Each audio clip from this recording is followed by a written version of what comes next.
Welcome to GLD learning world. आप सभी का जीएलडी इंस्टीट्यूशन में स्वागत है। और अब हम आज जो पढ़ने वाले हैं, मैं आकाश श्रीवास्तव उर्फ लाला मास्टर आपके लिए आज ये आप हमारा तीसरा दिन है प्राचीन इतिहास में। तो आज हम पढ़ेंगे इतिहास के सोर्स। अब देखना, आप अभी तक जो पढ़े हो ना लूसेंट में और अन्य बुक्स में आपने पढ़ा है, तो एक फैक्चुअल तरीके से हम पढ़ते हैं कि सोर्स में पुरातात्विक स्रोत, ठीक है। तो अब पुरातात्विक स्रोत हम पढ़ेंगे तो कहाँ कहाँ से मिले हैं, ये इंपॉर्टेंट है, ठीक। उसके बाद फिर आप देखते हैं कि उसी में सिक्के आ गए, अभिलेख आ गए, शिलालेख आ गए। फिर आपने साहित्यिक सोर्स पढ़ा, उसमें दो टाइप के हो जाते हैं, धार्मिक और धार्मिक इतर। धार्मिक साहित्य में वेद हैं, पुराण हैं, ठीक, उपनिषद हैं।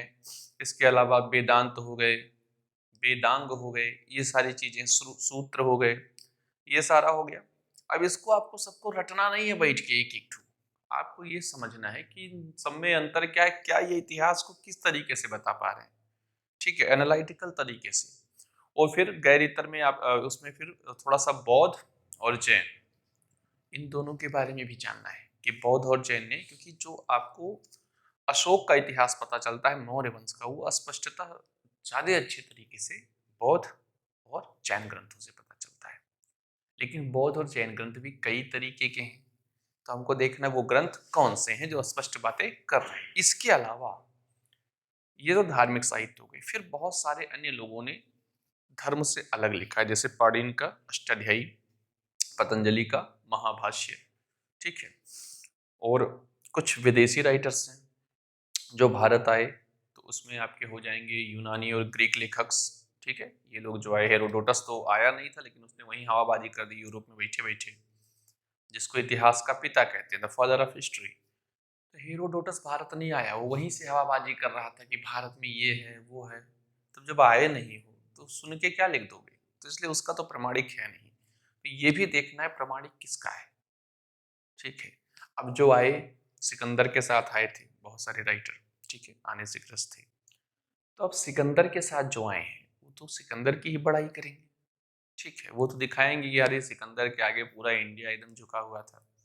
तो हमको ये भी देखना है कि जो इतिहासकार विदेशी हैं वो भारत को किस नजरिए से देखते हैं।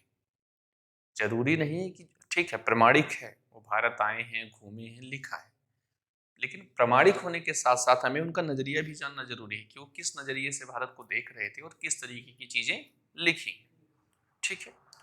क्योंकि बाद के जो अंग्रेज इतिहासकार हैं उन्होंने ये साबित करने की कोशिश की है, आपने पहली क्लास ली है कहीं ना कहीं, कि भारत यूरोप की तुलना में पीछे था।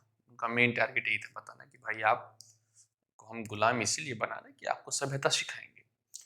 तो प्रमाणिक तो विवरण है, क्योंकि वो आए थे यहाँ पे, देखा, चीजों को लिखा, क्रमवार लिखा है, लेकिन उनका नजरिया जानना जरूरी है, एनालिटिकल पॉइंट ऑफ बेसिक। इसके अलावा चीनी लेखक आए थे जो खासकर बौद्ध धर्म का अध्ययन करने आए थे, ठीक है। लेकिन सबसे पहले तो रोमन ही आए, चीनी थोड़ा बाद में आए हैं, उनको भी देखेंगे जब हम राइटर्स पढ़ेंगे। और इसके अलावा अरब वाले जो आते हैं वो भी बाद में ही आते हैं।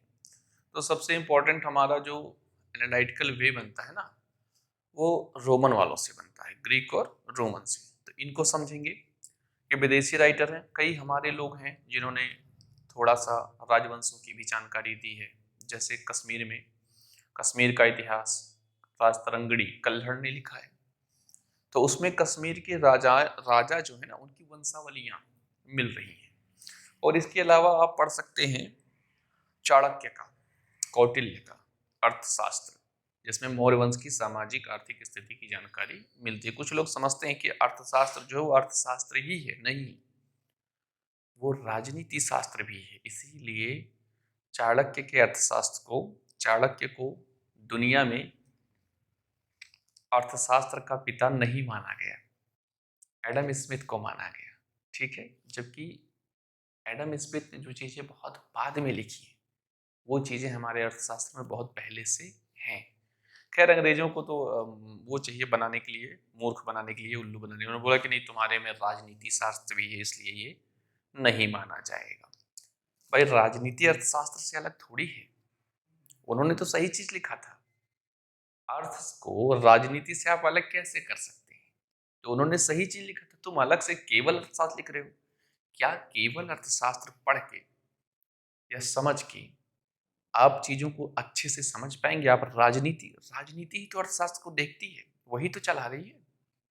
आज ये साबित हो गया, एडम स्मिथ भले बन गए द फादर ऑफ इकोनॉमी, लेकिन सच्चाई तो यही है कि आज दुनिया ये मानती है कि एक सरकार का उस पर कंट्रोल होना जरूरी है, रूल और रेगुलेशन होना जरूरी है। तो अंततः ये बातें मानेगी। उन्होंने तो कहा था कि अदृश्य हाथ होते हैं, छोड़ दो इकोनॉमी को। ठीक है, पूंजीवाद का आरंभ वहीं से माना जाता है, कैपिटलिज्म का। उन्होंने कहा इकोनॉमी को छोड़ दो, इकोनॉमी अपने आप चलती है, उसके अदृश्य हाथ होते हैं, बाजार खुद को सही कर लेती है।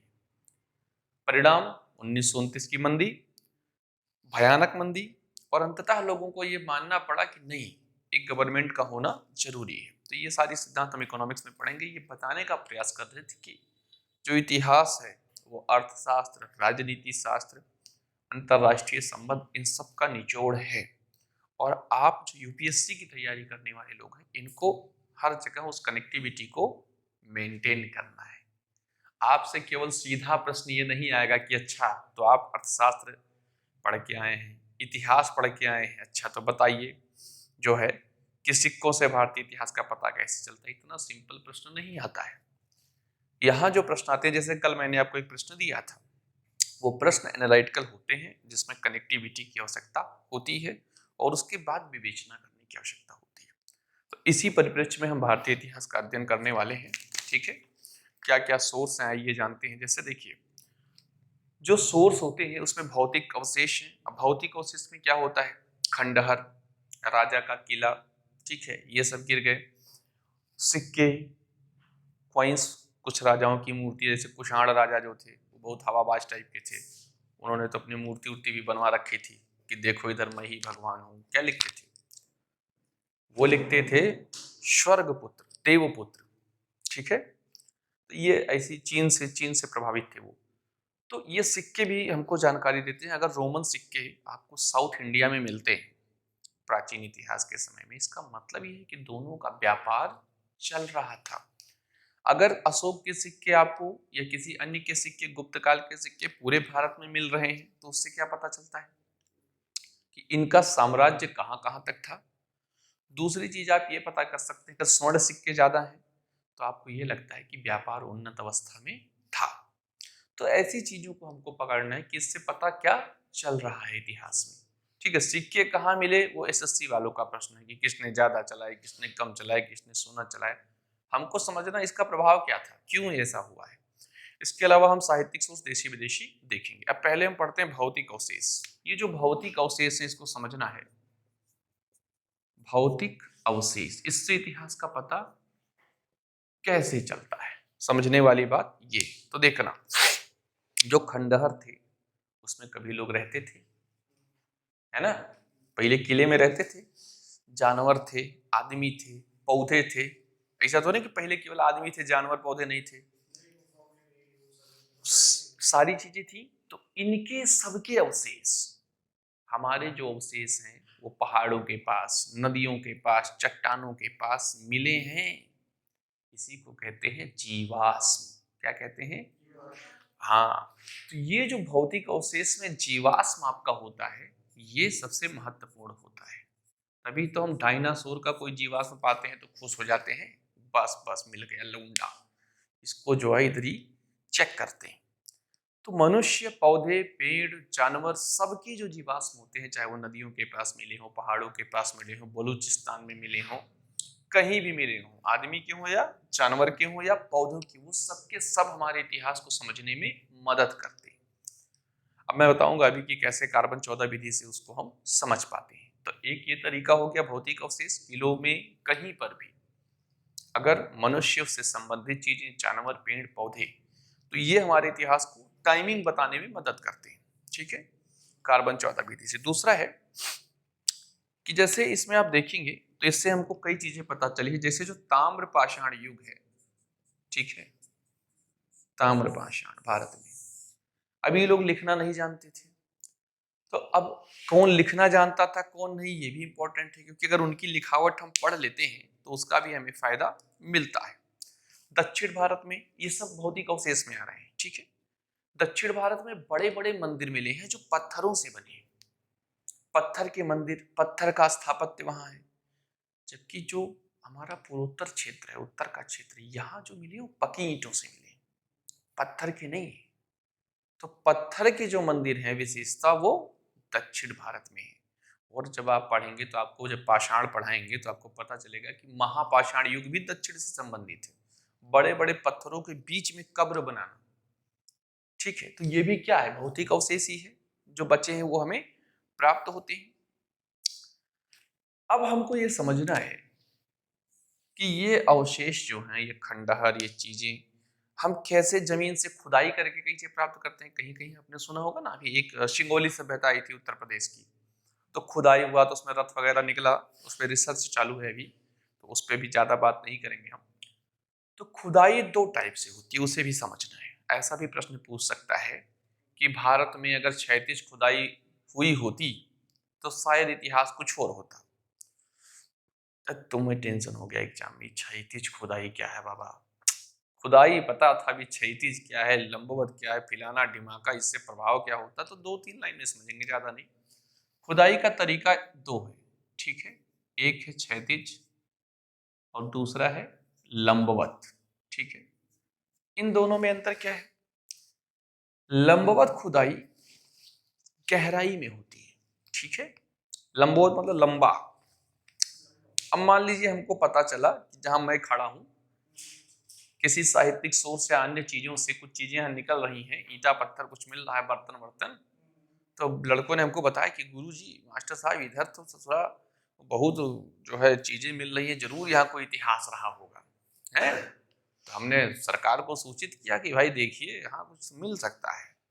सरकार ने कहा कि देखो यहाँ अगल बगल बिल्डिंग बहुत है, अब पूरा खुदाई करेंगे घर गिर जाएगा, लोग 100 गाली देंगे, और चुनाव आ रहा है, तो भाई साहब थोड़ा संभाल के काम करिएगा। तो पुरातत्ववेत्ता हमारे कह रहे हैं तो संभाल के क्या, अगर घर नहीं गिराना है तो खोदो यही मिट्टी, मशीन लगा के जमीन से गहराई में खुदाई कर दी, तो वो मिट्टी जो उनको मिलती है ना, उससे भी टाइमिंग का पता वो लगाते हैं। तो ये जो सीधा खुदाई करते हैं मिट्टी की परतों का, कई परतों का, है ना, वो होती है लंबवत खुदाई, बिल्कुल गहराई। इससे पता क्या चलता है, मुख्यतः उचित समय क्या पता चलता है, इससे टाइमिंग की तो हमें करेक्ट जानकारी मिल जाती है, लेकिन हमको डिटेल यानी कंप्लीट जानकारी उस सभ्यता की नहीं मिल पा रही है। क्यों भाई?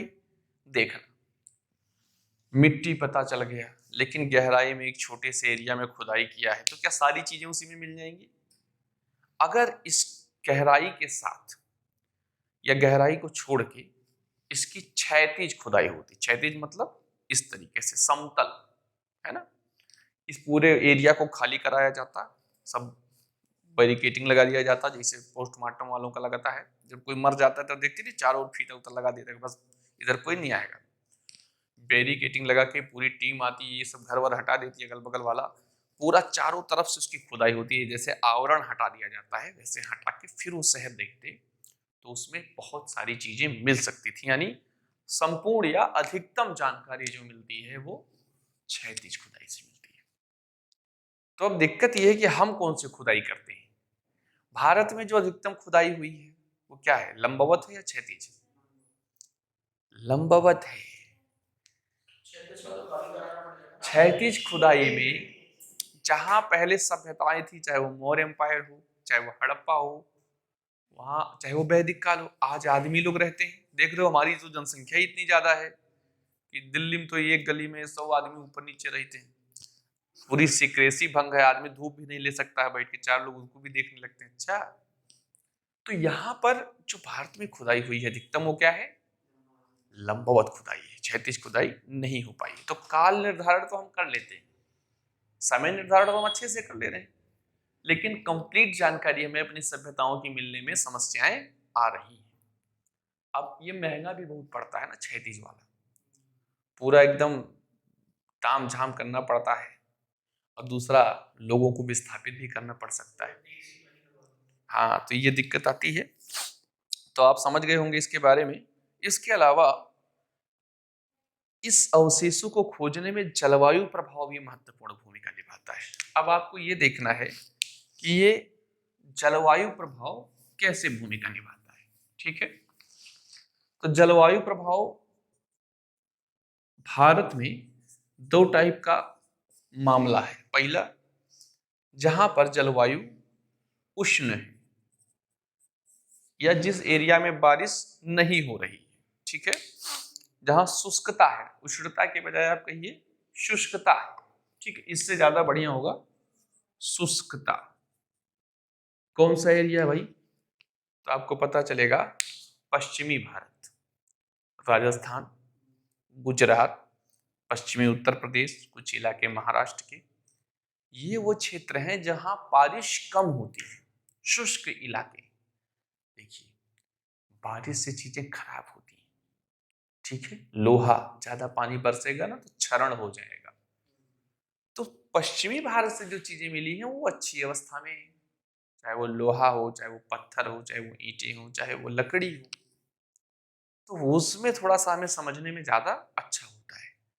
लेकिन जो हमें उत्तर भारत से चीजें मिली हैं, गंगा के मैदान से, आपको पता है वैदिक सभ्यता गंगा के मैदान में विकसित हुई है ना। हड़प्पा सभ्यता सिंधु के मैदान में, और वैदिक सभ्यता सिंधु के उधर पूरा गंगा के मैदान में, मतलब मुख्य स्थान। तब गंगा के मैदान की जब सभ्यता हम खोजते हैं तो समस्या ये आती है कि जो गंगा का मैदान है वहां पानी एकदम झमाझम आता रहा है शुरू से। गंगा जी को आप जानते ही हैं, जब स्टार्टिंग में आई थी तो कितने फॉर्म में थी, भयंकर बहाव, बाढ़ आता है। तो वहां की जो चीजें थी जमीन के अंदर, वो नमी के कारण खराब हो गई। लकड़ी भी, लोहा भी। हाँ, जो पकी ईंट और पत्थर की चीजें हैं वो थोड़ी स्पष्ट है, बाकी तो गड़बड़ हो गया मामला। तो आप समझ गए होंगे कि जलवायु का क्या प्रभाव पड़ सकता है। ठीक है, और पहले आपने खुदाई का भी प्रभाव देखा। ये दो चीजें प्रभाव डाल रही हैं। अब कुछ एरिया है, जैसे बलूचिस्तान में खुदाई में हमको पता चला कि 6000 BC में वहां कृषि वगैरह होती थी। तो अब आपको इसमें सिर्फ इतना समझना है कि इस कार्यक्रम को जो खुदाई के द्वारा होता है इसको पुरातत्व शास्त्र कहते हैं। क्या कहते हैं? पुरातत्व शास्त्र। जो खुदाई से चीजों को पता लगाते हैं, आर्कियोलॉजी।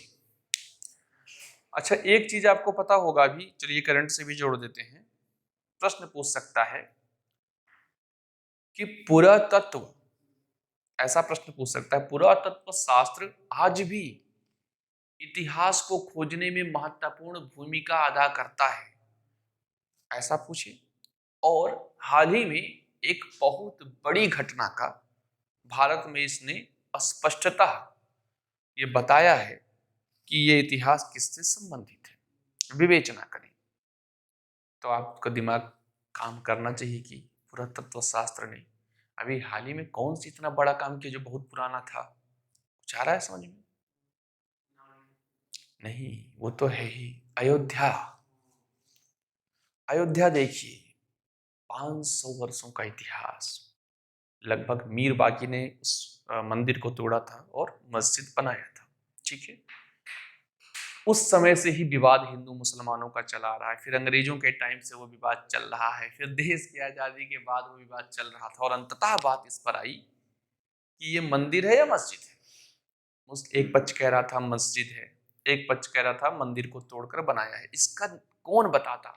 किताबें तो कह रही थी, क्या कह रही थी कि मंदिर को तोड़ के मस्जिद बनाया गया है। अब किताबें सही भी कह सकती हैं और गलत भी कह सकती हैं, इसको प्रमाणित कौन करेगा? पुरातत्व कि भाई साहब तुम जो कह रहे हो ना वो सही है या कि गलत। जैसे मैं कहूँ कि मैं बहुत बड़ा फाइटर हूँ, समझ रहे हो, बहुत सिक्स पैक बना रखा है, ये है वो हवाबाजी, तो किसी से लड़ेंगे तब तो पता चलेगा। और सामने जब आया तो कहे नहीं नहीं, देखिए पहले था अब नहीं हूँ, मैं जा रहा हूँ घर, अभी मूड हमारा गड़बड़ है, लड़ेंगे नहीं, बुखार चढ़ा हुआ है, दस्त आ रहा है। तो अब इसमें भी यही था, किताबें लिखी गई थी, कोर्ट ने कहा कि भाई देखो कि तुम लोगों का काम है कि खुदाई उदाई करके पता करो क्या था क्या नहीं था, उस आधार पर हम निर्णय देंगे। क्योंकि कोर्ट को क्या चाहिए? सबूत, और कुछ तो चाहिए नहीं। आंख पे हमारे पट्टी बधी होती है उधर कि सब बराबर है, सबूत दिखाओगे उधर निर्णय कर देंगे। सबूत ने दिखाया, इस पुरातत्व ने खुदाई किया तो दिखाया कि जो अंदर का स्ट्रक्चर है वो मंदिर का स्ट्रक्चर है, मस्जिद का नहीं है। क्लियर कर दिया, ये इसकी महिमा है। इतने पुराने इतिहास को, इस देश में इतने बड़े विवाद को, जिसमें एक दो बड़े समुदाय आमने सामने थे और दुनिया भर की निगाहें लगी थी कि क्या फैसला होता है।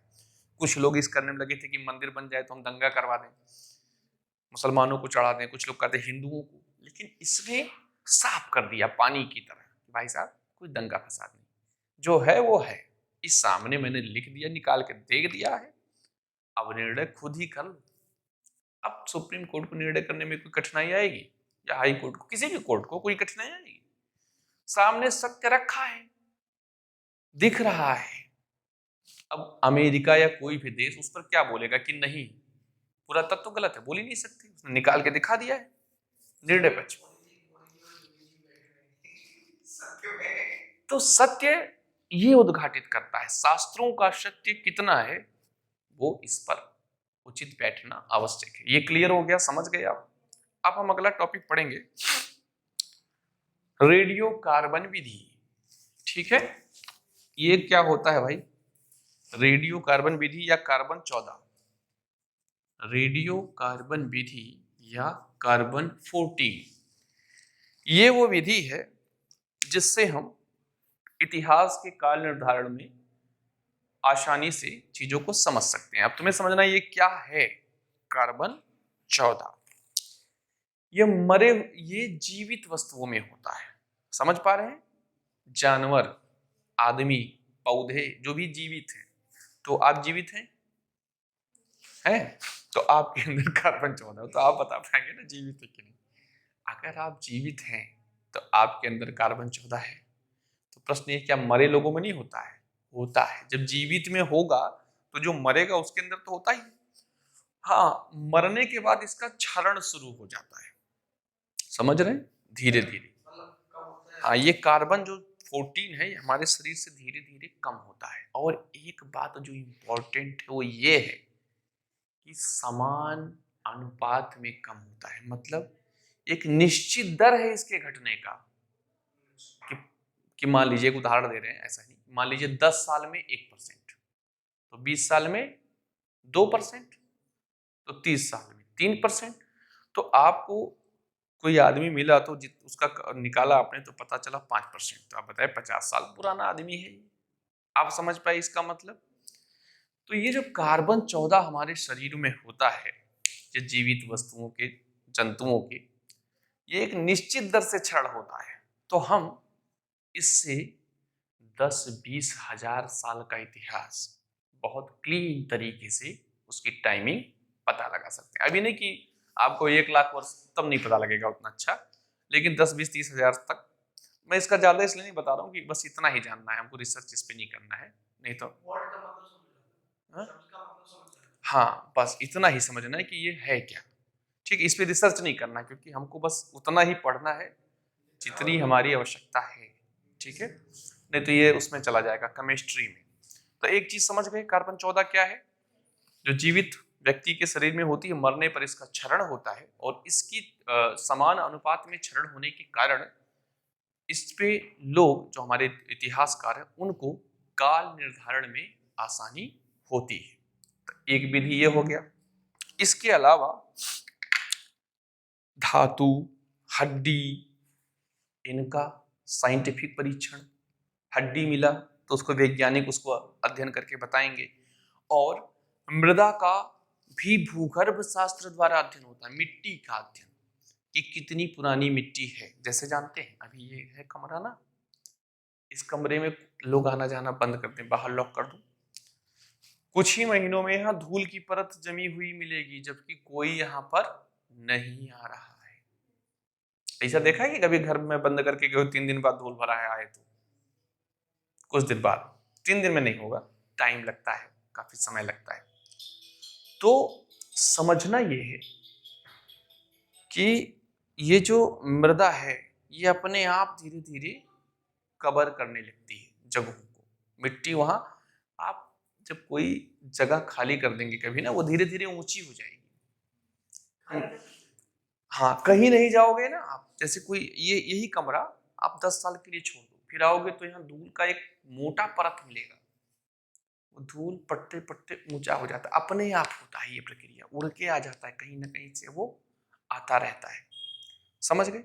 तो उस परतों के अध्ययन से भी हमें चीजें पता चल जाती हैं। वैसे भी कुछ तो भूगोल से भी पता चलता है, कौन सी मिट्टी है, काली है, फलानी है, धमाकी है, तो ये पता चलता है इस मिट्टी में क्या पैदा होता रहा होगा। ठीक है, ये भी पता चल जाता है। तो मिट्टी इंपॉर्टेंट है, हड्डी भी इंपॉर्टेंट है, ये भौतिक वस्तुएं हैं सब। क्या है? अभी भौतिक वस्तु पढ़ रहे थे ना, मिट्टी भी है, हड्डी भी है, कार्बन 14 विधि है जो जीवित व्यक्तियों में होती है और मरने के बाद उसका क्षरण होता है। और एक चीज, धातु, सोना चांदी तांबा, बहुत सारे धातु मिले हैं, उसको भी हम पता लगाते हैं, वैज्ञानिक परीक्षण करते हैं। हम नहीं लगाते हैं, वैज्ञानिक लगाते हैं, हम तो जान ही नहीं पाएंगे क्या है। हम लोग तो अगर सोने की खदान में भी पहुंच जाए तो ये नहीं जान पाएंगे सोना कौन है, जब तक वो मेंटेन होकर हमारे सामने नहीं आएगा, शोधन होके। धातु हो गया। अब हम देखते हैं सिक्के, क्या पढ़ेंगे? ये थोड़ा जानना जरूरी है क्योंकि इसको स्थान दिया गया है इतिहास में महत्वपूर्ण। इसके अध्ययन को मुद्रा शास्त्र कहते हैं। अब देखना, सिक्के कई धातुओं के मिले हैं हमको। ठीक है, सोने के सिक्के, चांदी के, तांबे के। आपने देखा होगा सबसे पहले जो सिक्के भारत में चलाए, यवन ग्रीक शासक आए थे उन्होंने, फिर कुषाणों ने चलाए। ठीक है, अब चित्र उत्र बना के अपना, गुप्त काल में बहुत ज्यादा सोने के सिक्के जारी हुए हैं। तो ये हमको समझना है कि सातवाहन शासकों ने शीशे के सिक्के ज्यादा बना दिए। तो सिक्के कई धातुओं के बनते हैं, उससे हमको स्थान का भी पता चल जाता है कि कहाँ तक सिक्के मिल रहे हैं, तो लगता है यहाँ तक कि शासन का प्रभाव था। और विदेशी सिक्के मिलते हैं तो ये पता चल जाता है कि मतलब व्यापार चल रहा था। कुछ सिक्कों पर तिथियां लिखने लगे थे लोग बाद में, और चित्र लिखने लगे थे, तो एक स्ट्रक्चर पता चलता है कि अच्छा राजा ऐसा था, डेट ये है। ठीक है, तो तिथियों का भी पता चल जाता है। तो कंप्लीट तो नहीं, लेकिन कुछ विशेष जानकारियां सिक्कों द्वारा हमें पता चल जाती हैं। अब देखना, जैसे जली हुई मिट्टी से बने सिक्के, मिट्टी को जलाकर भी सिक्के बनाए गए हैं। कहाँ? कुषाण काल में, लगभग 300 एडी का समय है, शायद 300 एडी के आसपास। कुषाण काल में मिट्टी के जले सिक्के, आपने ये नहीं सुना था अभी, आप चांदी सोना तांबा ये सब सुने थे, मिट्टी के सिक्के। लेकिन गुप्त काल के बाद ये सिक्के बनना बंद हो गए। तो हाँ, गुप्त काल में पैसा ज्यादा था, गर्मी चढ़ी हुई थी, सोने का सिक्का जारी हो रहा था। समझ रहे हैं? बहुत तगड़ा उठा। अब देखिए, अब आप कहेंगे कि ये सिक्के गए कहाँ, हमको क्यों नहीं मिल रहे? आपको नहीं मिलेंगे। ये सिक्के जो मिले हैं इसको संग्रहालयों में सुरक्षित रख दिया गया है। आपने पढ़ा था ना परसों, Asiatic Society of Bengal, Mumbai, ये सब संग्रहालय हैं जो ब्रिटिश गवर्नमेंट ने भारत पर रिसर्च करने के लिए उस समय बनाया था। तो जितनी भी चीजें मिली हैं, सिक्के, इसके अतिरिक्त जो भी शिलालेख, पत्थर, ये सब ऐसे थोड़ी है कि तुम जाके उसको छू लो, ये सब संग्रहालय में सुरक्षित रखे हुए हैं। तो संग्रहालय में ऐसे बहुत सिक्के हैं जो भारतीय वंशों की जानकारी हमें देते हैं, टाइम पीरियड उससे पता चल रहा है। तो एक ये हो गया। अब एक चीज प्रश्न बना था अगले बार, मेंस में प्रश्न था, मैंने देखा था कि गुप्तोत्तर काल में सिक्कों, सोने के सिक्कों की बनावट में कमी आई, स्ट्रक्चर में कमी आई। उतने अच्छे सोने के सिक्के नहीं मिलते। उसने ये नहीं कहा था, उसने कहा कि उतने तरीके से सोने के सिक्के नहीं प्राप्त होते हैं। क्या कारण है बताइए? अब तुम कहोगे ये हम कैसे बताएं यार कि सिक्के कम मिलते हैं, तो क्या करें? तो बड़ी टेंशन वाली बात हो गई। अब देखना प्रश्न कितना खूबसूरत है कि सिक्के कम मिलते हैं। अब आप बताइए क्यों मिलते हैं? तुम कहोगे मैं तो उस टाइम पैदा नहीं हुआ था, हम कैसे बताएंगे? इससे आपको समझना है कि अगर सोने के सिक्के कम हो गए, मिलना कम हो गए, इसका मतलब व्यापार का ह्रास हुआ होगा। ठीक है, व्यापार का ह्रास हो सकता है, या सिक्के रहे हो, व्यापार का एरिया बदल गया हो, तो उन क्षेत्रों में सिक्के ना मिले हो। ऐसा भी हो सकता है। ऐसा भी हो सकता है कि कोई जैसे आजकल चेक वगैरह चलता है तो हुंडी वगैरह का चलन भी हो, सिक्कों से कम व्यवहार में ज्यादा बातचीत हो, मतलब कई कारण आप बता सकते हैं, लेकिन ये आपको एक्सेप्ट करना है क्योंकि वो इतिहास कह रहा है खुद कि सिक्के मिलने कम हो गए थे। तो तुम ये नहीं कहोगे कि नहीं हो सकता है ज्यादा रहे हो, हम ना जान पाते हो, ऐसा नहीं कहना है आप। हाँ, वो तो वस्तु विनिमय था, नहीं वो नहीं होगा, वस्तु विनिमय नहीं होगा, वो तो बंद हो गया है। जब सिक्के हैं तो वस्तु विनिमय पर ध्यान नहीं देना है, पहले होता था। हाँ, तो आपको इसमें ध्यान ये रखना है कि टॉपिक पॉइंट टू पॉइंट देखना है, ठीक। व्यापार में ह्रास, ये निश्चित है कि व्यापार में ह्रास हुआ है, ये इतिहास में है, तो एक वो लिख देंगे। दूसरा, एरिया बदल जाना हो सकता है, ये हमें नहीं पता कि बदल गया था, लेकिन ऐसा हो सकता है। तीसरा, राजा जो थे, योग्य राजा, उनकी कमी, क्योंकि गुप्तोत्तर काल पतन का काल है, क्षेत्रीय शक्तियों का उदय है, तो एक केंद्रीय शक्ति का अभाव हो गया, है ना। क्योंकि केंद्रीय, अब देखिए अभी प्रधानमंत्री गायब हो जाए इस देश से, ये हो जाए प्रधानमंत्री है ही नहीं, सबके सब कौन होंगे, सीएम, तो हर सीएम अपना अपना सिक्का जारी करेगा, कुछ कहेगा नहीं सिक्का फिक्का कुछ नहीं जारी होगा, हम इसे चलाएंगे। तो केंद्रीय व्यवस्था का पतन एक बहुत बड़ा कारण वो भी हो सकता है। और जब केंद्रीय व्यवस्था का पतन होता है, तकनीकी का अभाव हो, तो पैसा कम हो जाता है, व्यापार कम हो जाता है, तो टेक्निकल लॉस होता है, समझ रहे हैं, तकनीकी का अभाव, तो उतने अच्छे सिक्के वैसे भी नहीं बन पाएंगे जब टेक्नोलॉजी खत्म हो रही है धीरे धीरे। तो ये बहुत सारे कारण आप उसमें गिना सकते हैं। इस तरह से इतिहास को समझिए, ये यूपीएससी का काम है, एसएससी वाले स्टाइल में नहीं समझना है। भाई एसएससी वाले नाराज मत हो, मैं सिर्फ ये कहना चाहता हूँ कि दोनों में अंतर है।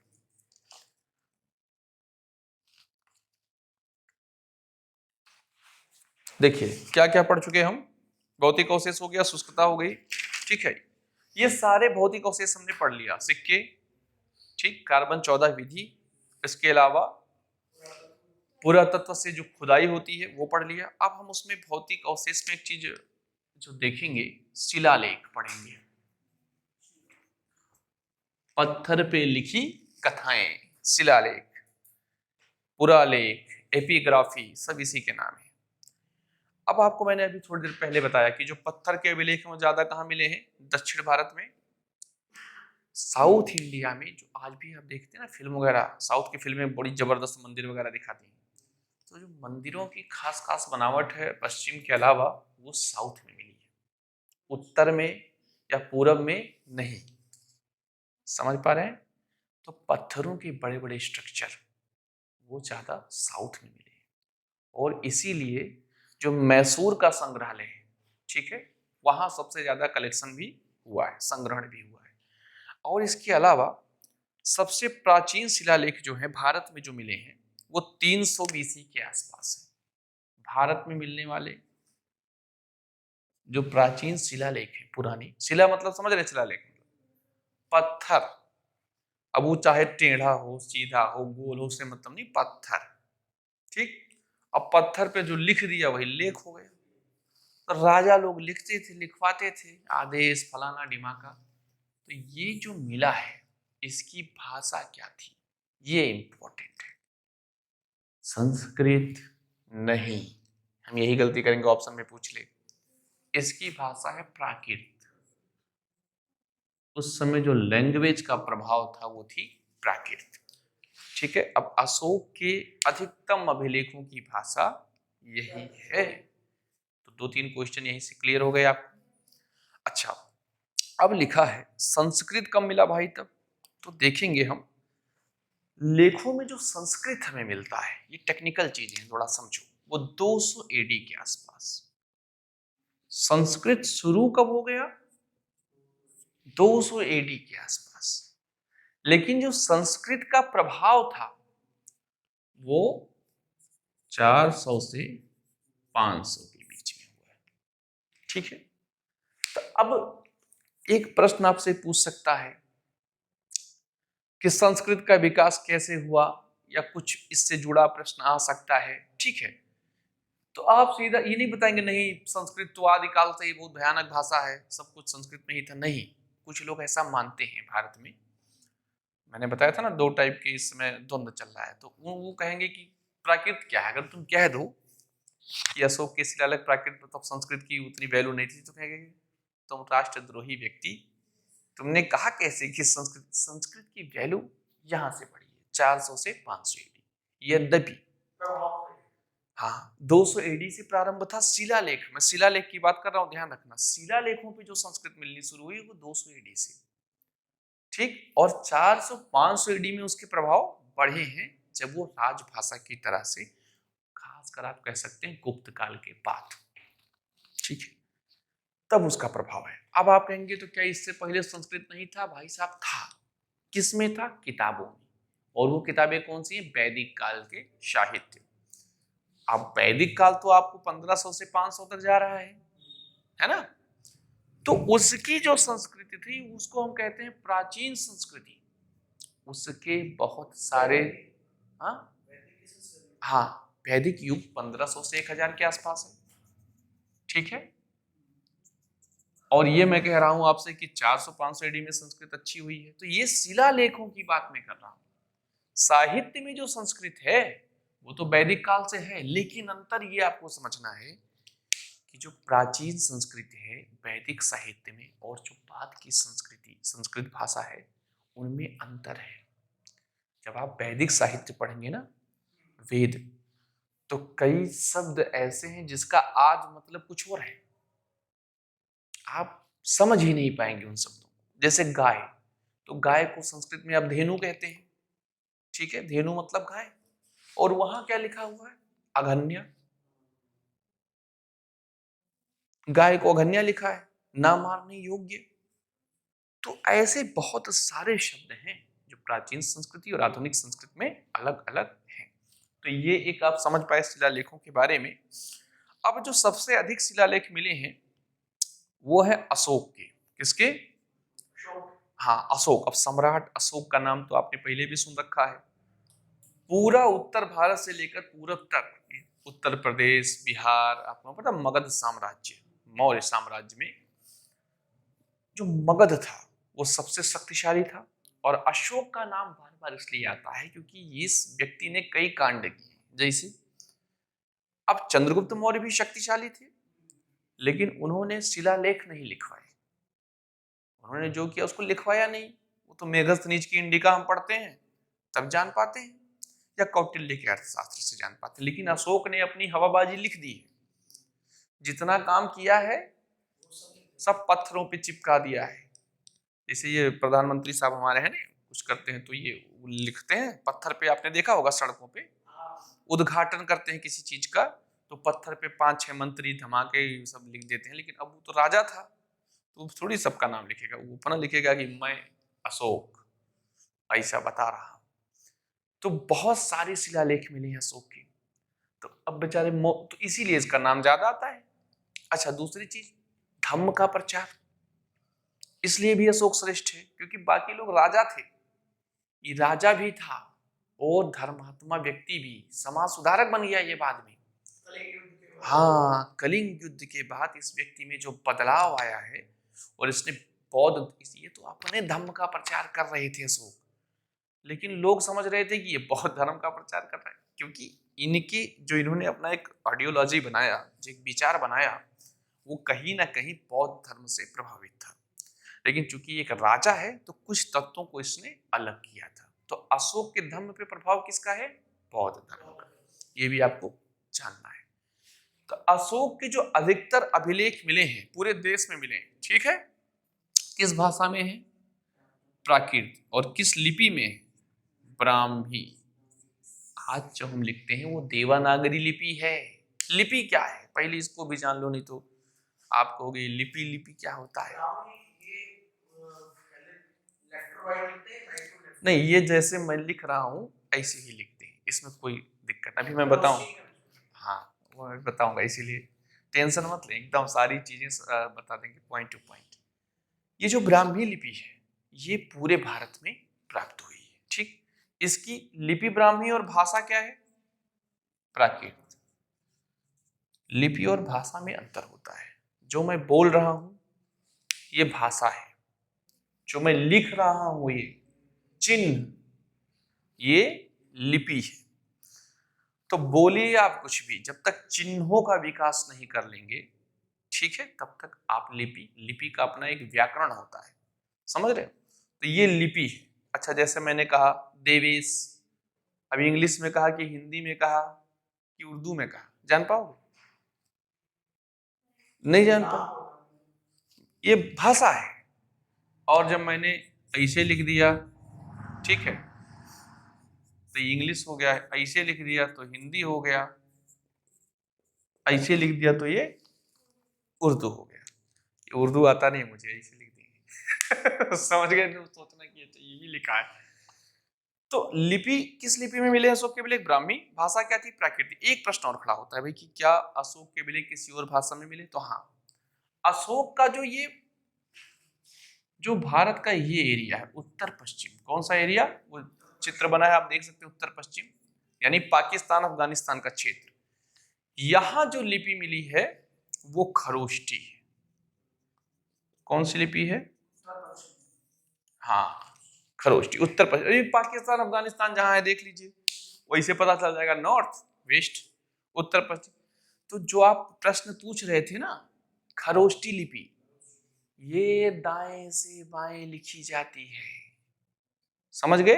ये उल्टा लिखा जाता है, हम इधर से लिखते हैं, ये इधर से लिखता है। बस इतना ही आपको समझना था इसमें।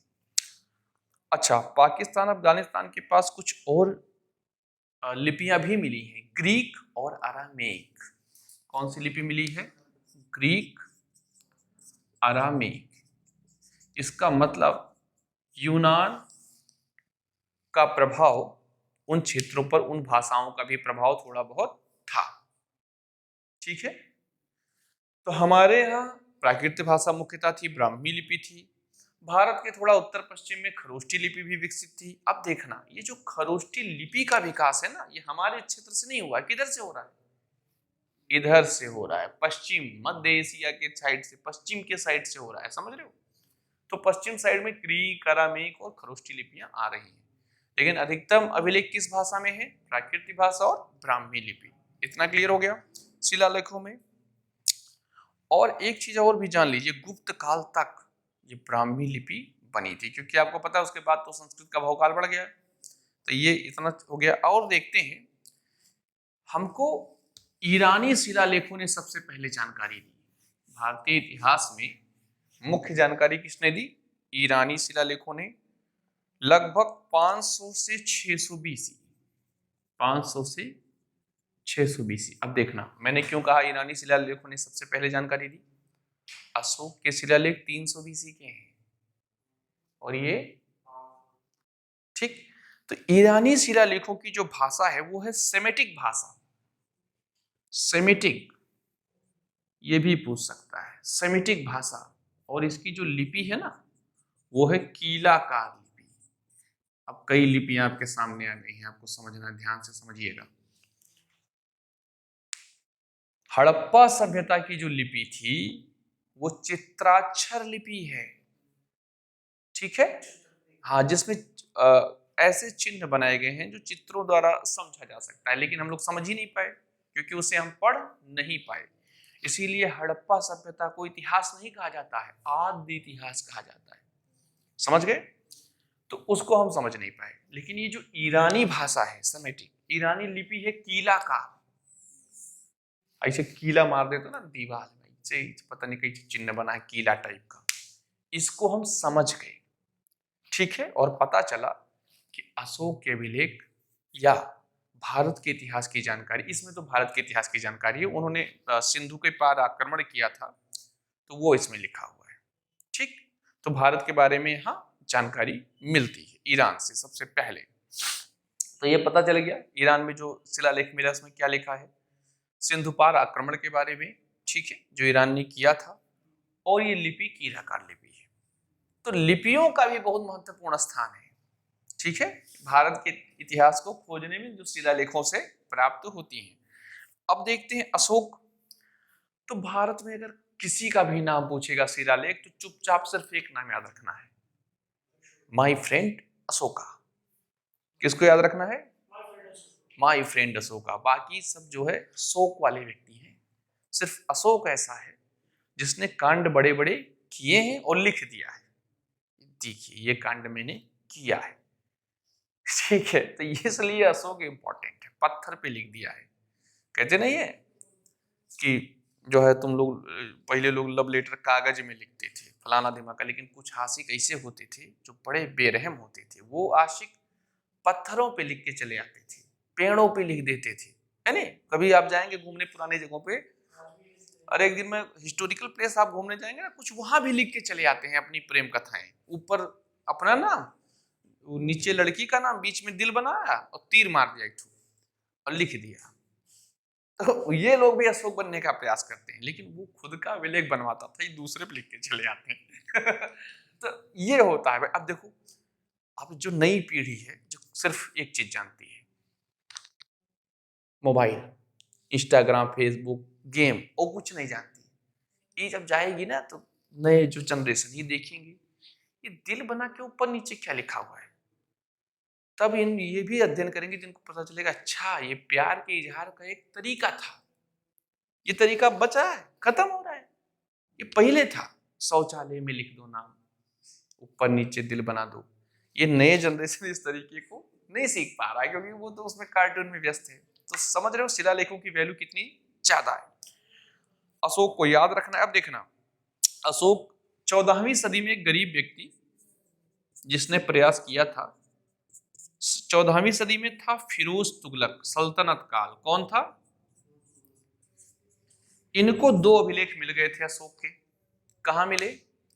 एक मिला था हरियाणा में, हरियाणा में एक स्थान है टोपरा, और एक मिला था मेरठ। मेरठ कहां है? उत्तर प्रदेश में। और एक मिला है हरियाणा के टोपरा में। तो ये तुगलक साहब ने क्या किया, कहा अच्छा ये कोनो पुराने राजा का अभिलेख मालूम होता है, ले चलो इसको दिल्ली ले चलो। अब वो दिल्ली ले गए और अपने दरबारियों को बुलाया, कहा पढ़ो इसको, क्या लिखा है इसमें, कहीं खजाना वजाना तो नहीं है। अब वो कहां पढ़ पाएंगे, तुम उर्दू फारसी जानते हो, ये देखो प्राकृतिक भाषा में लिखा हुआ है, न लिपि जान पाओगे न भाषा। अब वो सब बेचारे दाढ़ी वाड़ी खुजला रहे हैं, पढ़ रहे हैं, समझ ही नहीं आ रहा है। कहे साहब नहीं हो पा रहा है, छोड़ दीजिए, ये पता नहीं कोई पुराना बहुत पागल वागल ला होगा, कुछ भी गोद दिया ऐसे करके, तो नहीं पढ़ पाए, समझ पाए। ये जो लेखे थे इसका फायदा इन्हें नहीं हुआ है। अभी वो गरीब आएगा जेम्स प्रिंसेप, वो पढ़ेगा, तो ये नहीं पढ़ पाए, ठीक। अच्छा, इसके अलावा सीधे उसी को बता देते हैं ना, पढ़ा फिर किसने? प्रश्न ये भी है। अशोक के अभिलेखों को देखो, यहां अंग्रेजों का योगदान हमें मानना पड़ेगा। हम, ये थोड़ी शर्म की बात भी है, हम अपने अभिलेख खुद नहीं पढ़ पाए। समझ रहे हैं? कौन पढ़ता है? एक अंग्रेज आता है, वही तो अध्ययन कर रहे थे हमारे इतिहास का समझने के लिए। तो यहां आता है जेम्स प्रिंसेप। कौन आता है? हाँ, जेम्स प्रिंसेप। और इसका टाइमिंग कहीं कहीं 1838 लिखा है, कहीं कहीं 37 लिखा है, तो लगभग 37-38, 1877 या 77 करें, 37, या इंग्लिश थोड़ा कम आता है, या 38। तो ये वो टाइम था जब ये पढ़ने का प्रयास करते करते पढ़ लिया। अब पढ़ा तो कहा oh my God it's very hard. उसने कहा ये जो शिलालेख है, ये तो मतलब अशोक ने बड़ी हवाबाजी की। उसने पढ़ा और कहा कि देवा नाम प्रिय। अब देखना क्या लिखता था अशोक खुद को। जब इसने पढ़ लिया जेम्स प्रिंसेप ने, तो पढ़ के बता रहा है इस भाषा में, इस लिपि में, ब्राह्मी लिपि में, कि अधिकतर लिपियों पे लिखा है देवा नाम प्रिय, देवताओं का प्रिय अशोक, प्रियदर्शी, देखने में सुंदर, ये भी लिख रहा है। समझ रहे हो? और हाँ, ये सब लिखा था। अब देखना है क्या क्या लिख सकता है। तो आदेश लिख सकता है, ठीक है, अपने युद्धों के बारे में लिख सकता है, धम्म के बारे में लिखा हुआ मिला है, ठीक। तो आदेश में, अब देखो राजा है तो रिक्वेस्ट तो करेगा नहीं, तो आदेश ही देगा। तो आदेश, धम्म की जानकारी, ठीक है, अपने द्वारा किए गए कार्य, युद्ध, ये सारे उस अभिलेख में मिले हैं। एक तो मुझे याद है कि आपको ये ध्यान रखना है कि अपने शासन के 8वें से लेकर 27 वर्ष तक इसने जो भी काम किया है। शासन तो इसका टोटल 37 वर्ष का था। कितना था? 37 वर्ष का शासन था, लेकिन अपने शासन के 8वें से लेकर 27वें वर्ष के कामों का इसने शिलालेख बनवा रखा था, लेकिन हमें सब मिले नहीं। हाँ, तो हमको कुछ ही मिल पाए, टोटल 12 नहीं। अगर स्तूप देखेंगे तो 84,000 स्तूप बनवा रखा है, समझ रहे हैं? तो काम इसने बहुत किया है। शासन के 8 से लेकर 27, ये टेक्निकल पॉइंट है जो याद रखना है। काम किया, ये लिखते समय मेंस में इसको सबमिट कर सकते हैं, लेकिन सारे शिलालेख हमें सही हालत में नहीं प्राप्त हुए हैं, और कुछ तो प्राप्त ही नहीं हुए। ठीक, तो अभी जब हम अलग से अशोक को पढ़ेंगे तब उसका पूरा डीप पॉइंट पढ़ेंगे। अभी हम खाली ये देख रहे हैं कि शिलालेख इतिहास में मदद कैसे करता है। ये मैंने इसलिए आपको कुछ चीजें बता दी ना कि कुछ दिमाग में फैक्ट आपके पहुंच जाए। बाकी तो अशोक को पढ़ते समय हम अन्य शिलालेखों को देखेंगे। अच्छा, एक किसी में आप ध्यान रखिएगा, इसके अलावा कुछ लोग क्या लिखते थे? प्रशस्ति। क्या लिखते थे? ये भी शिलालेखों में मिले हैं। बहुत सारे शिलालेख में हवाबाजी लिखी हुई है, जैसे प्रयाग प्रशस्ति। ये किसकी है भाई? समुद्रगुप्त। गुप्त वंश के एक बहुत भयानक राजा थे, बहुत नाम है उनका, ठीक है, समुद्रगुप्त साहब। ठीक है, नाम है, समुद्र है तो डेंजर तो रहेंगे ही। हाँ, अभी इनके दरबार में एक कवि था हरिशेन, इनका दरबारी कवि था। उसने इनके बारे में लिखा है प्रयाग प्रशस्ति। प्रयाग जो इलाहाबाद पहले नाम था, उससे पहले प्रयाग था, योगी जी ने उसको फिर से प्रयाग कर दिया है। ठीक है, तो यहां पर प्रशस्ति मतलब प्रशंसा, प्रशस्ति मतलब, अब उसको कुछ और बोलते हैं अंग्रेजी में, क्या बोलते हैं? हाँ, ये जो भी है, इंग्लिश नहीं आता है। तो प्रशंसा क्या है? अब इसको जब आप पढ़ेंगे तो मजा आ जाएगा। उसमें लिखा है कि बाकी राजा जिनके पैरों के धूल के बराबर है। समझ रहे हैं? मैंने पढ़ा, वाह, जो यमराज हैं, जो कुबेर हैं धन में, जो सभी देवताओं से देवता जैसे हैं, समझ रहे हो, जो समुद्र तक फलाना ढिमाका तक सब, मतलब सब कुछ उनके आगे, सुंदरता में कामदेव हैं, समझ रहे हो, ताकत में शिव हैं। तो ये जो ये जो व्यक्ति है हरिशेन, इसने प्रशस्ति ऐसी भयानक लिखी है कि अगर आप समुद्रगुप्त की जगह खुद को बैठा के देखेंगे तो आपको लगेगा कि मैं धरती पर इकलौता व्यक्ति हूं जो ऐसा हूं। और उसको कहेंगे हरिशेन क्या चाहिए, बोल, तो कुर्सी पे बैठा दूं 2 घंटे के लिए, कुछ चाहिए तो बता। तो ये प्रशस्तियां भी किसमें मिली हैं? शिलालेखों में। बहुत सारी ऐसी प्रशस्तियां प्राप्त हुई। कुछ राजा अपना खुद ही लिख देते थे, हमने जीत लिया है, कि आने वाली पीढ़ियां ये जाने कि मैं बहादुर था। इसे कैसे पता चलेगा भाई आने वाली पीढ़ियों को कि हम इतने हॉट थे, इतने स्मार्ट थे, इतने ताकतवर थे? तो शिलालेखों पे लिखना पड़ेगा। और अच्छा किया, लिख दिया है तो कुछ हमें पता चल पा रहा है अपना इतिहास।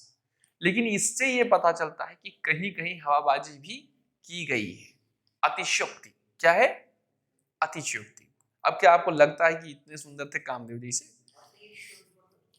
बढ़ा चढ़ाकर कहीं कहीं, जैसे ये कह रहे हैं पूरे पृथ्वी के देवता हैं, तो ये पूरे पृथ्वी के देवता कैसे हो सकते हैं भाई? बाकी चीन उधर है, इधर साम्राज्य है, सब अलग अलग, तो एक विशेष भौगोलिक क्षेत्र के हैं। लेकिन ये लोग ऐसे ही लिखते थे कि पूरा, हाँ, विश्व का सम्राट फलाना ढिमाका। भी जब आपको मैं पढ़ाऊंगा ना तो महाराजा धीराज एक भट्ट महाभट्ट सफाचट ऐसे शब्द बहुत भयानक भयानक तरीके से आपने सुना होगा कोई हिस्टोरिकल वो देखते समय, है नहीं, एक राट महाराट विराट सम्राट आ रहे हैं तो लोग खड़े हो जाते थे।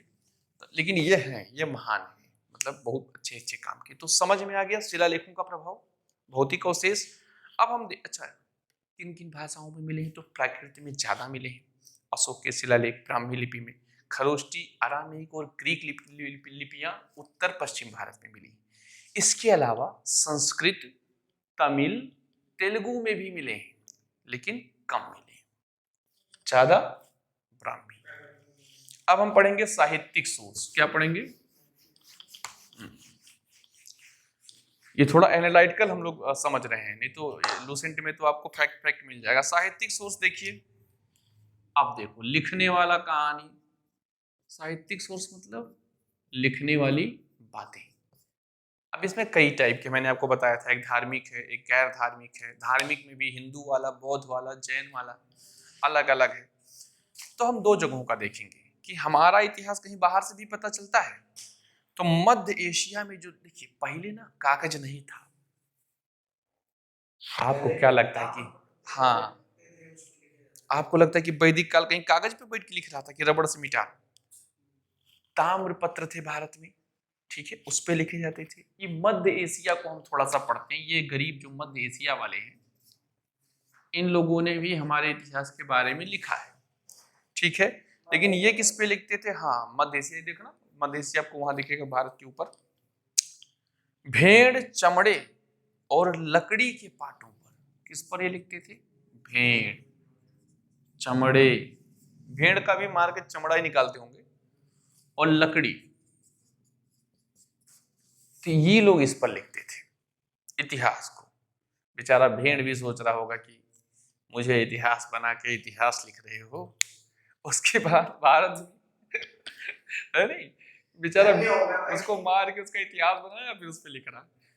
भारत में भोजपत्र और ताम्रपत्र, ये एक प्रकार का वृक्ष है, वृक्ष का पत्र। हाँ, और ताम्र मतलब तांबा, हाँ, पतली वो बना के, हाँ, प्लेट बना के, ठीक है। ये हो गया भारत में।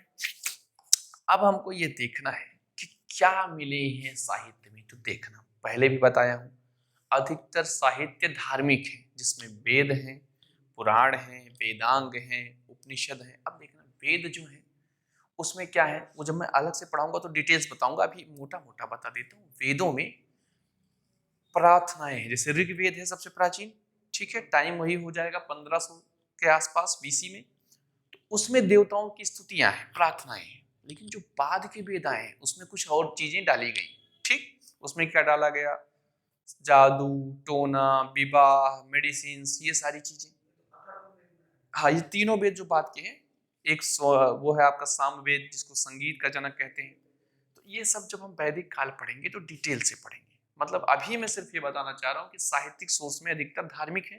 अब उपनिषद में दर्शन है, फिलॉसफी है, चिंता है, अलग अलग चीजें। जो सूत्र है, सूत्र मतलब क्या होता है? फार्मूला। सूत्र क्या होता है? सवाल लगाने का जो ट्रिक होता है। तो सूत्र मतलब ट्रिक, जीवन जीने का ट्रिक भी क्या है? सूत्र काल, उसमें सब सूत्र लिखे हुए हैं। उसके बाद स्मृतियां आई हैं, मनुस्मृति। तो स्मृतियां क्या है? विधान है कि तुम्हें कैसे रहना है। बच्चा पैदा हुआ तो कौन सी पूजा होगी? मुंडन, छेदन, संस्कार, समझ रहे हो? तो ये अधिकतर जो है ये धार्मिक साहित्य है, ज्यादा संख्या में, जो हमारे इतिहास में मदद करते हैं। इसके अलावा देखते हैं, अब रामायण महाभारत की बात भी कर लेते हैं कि ये क्या है फिर। तो धार्मिक ये भी माना जा रहा है, रामायण और महाभारत। इसमें आपको ध्यान ये रखना है, लगभग ऐसा माना जाता है कि 400 एडी के आसपास इनका संकलन हुआ है। संकलन मतलब, देखिए ये कब लिखा गया ये क्लियर पता नहीं। 400 एडी के पास संकलन हुआ, मतलब कोई व्यक्ति थे जो इनका संकलन किए। संकलन मतलब होता है कलेक्शन, ठीक है। कोई कहानी कहीं है, कोई कहानी कहीं है, सब कहानी को मिलकर एक साथ जोड़ दो। एडी का मतलब होता है जीरो के बाद ईसवी, और बीसी का मतलब होता है ईसा पूर्व, ठीक है। ये जानते हैं कि नहीं जानते? नहीं तो भी अलग से समझा देंगे इसको।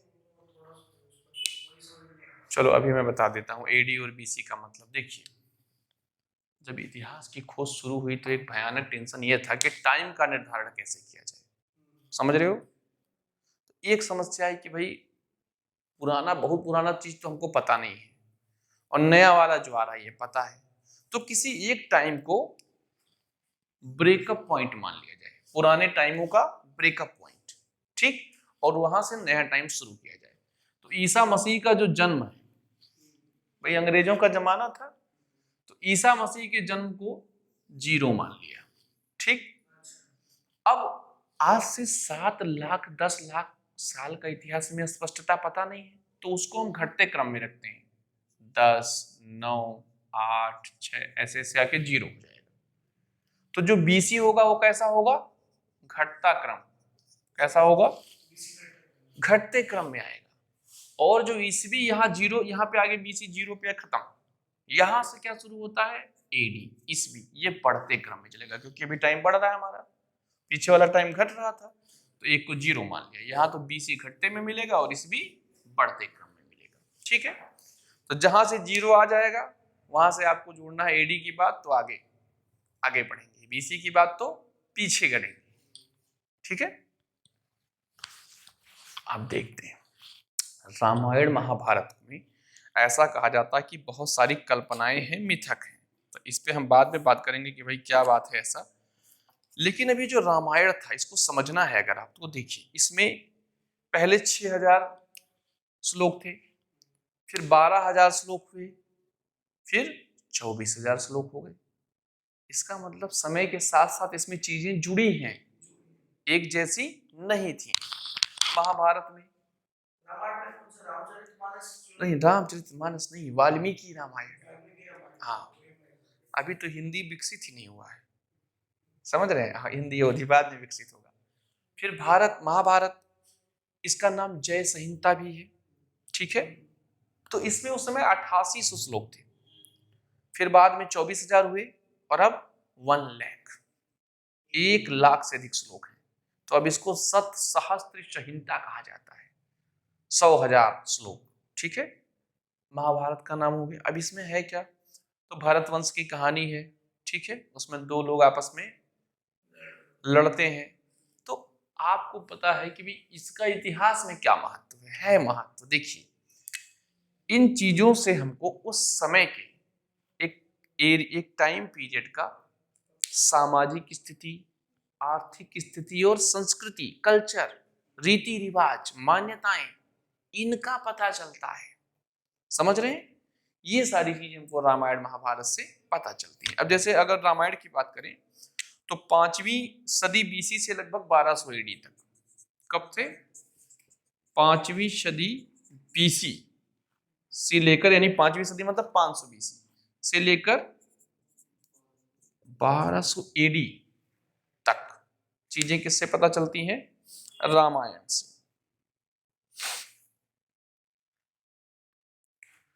और अगर महाभारत का जानना है तो ये और पुराना है, ये 10वीं सदी बीसी से 400 एडी। ये जो महाभारत है ना, ये 10वीं सदी बीसी से लेकर 400 एडी तक का समय बताता है। तो ज्यादा पुराना कौन बता रहा है, महाभारत। ठीक है, जबकि अगर हम धार्मिक दृष्टि से देखते हैं तो सतयुग, फिर त्रेता, फिर द्वापर आ रहा है रामायण के बाद, लेकिन इसमें महाभारत ज्यादा पुरानी चीजें बता रहा है, ऐसा इतिहासकारों का कहना है।